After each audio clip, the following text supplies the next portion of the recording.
The Acts of the Apostles, chapter 24. 5 days later, the high priest Ananias came down with some elders and an attorney, a certain Tertullus, and they reported their case against Paul to the governor.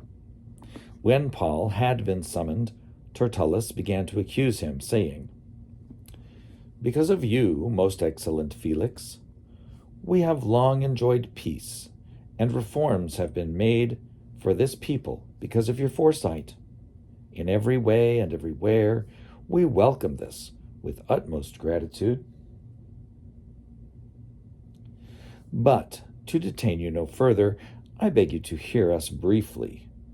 With your customary graciousness, we have, in fact, found this man a pestilent fellow, an agitator among all the Jews throughout the world, and a ringleader of the sect of the Nazarenes.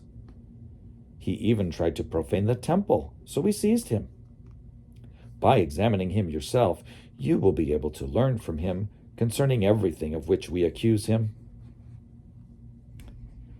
The Jews also joined in the charge by asserting that all this was true.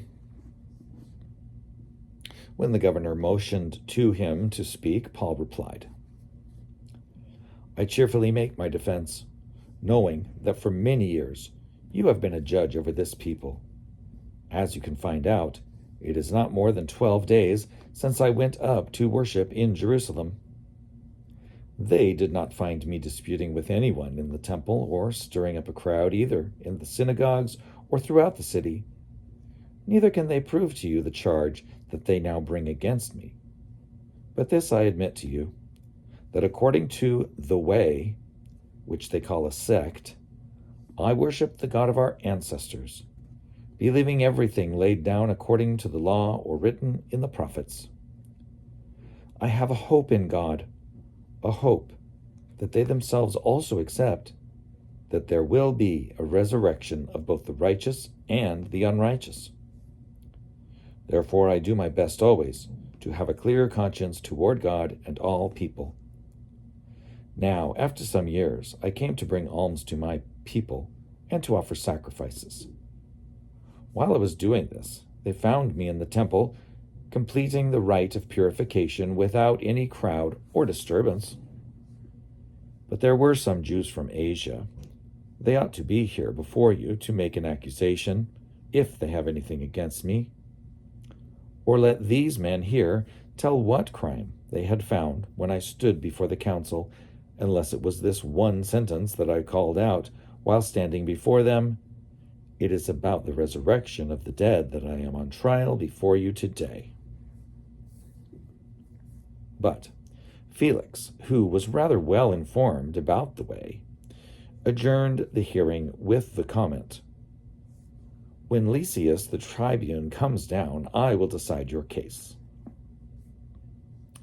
Then he ordered the centurion to keep him in custody, but to let him have some liberty, and not to prevent any of his friends from taking care of his needs. Some days later, when Felix came with his wife Drusilla, who was Jewish, he sent for Paul and heard him speak concerning faith in Christ Jesus. And as he discussed justice, self-control, and the coming judgment, Felix became frightened and said, 'Go away for the present. When I have an opportunity, I will send for you.' At the same time, he hoped that money would be given him by Paul, and for that reason, he used to send for him very often and converse with him. After 2 years had passed, Felix was succeeded by Porcius Festus, and since he wanted to grant the Jews a favor, Felix left Paul in prison.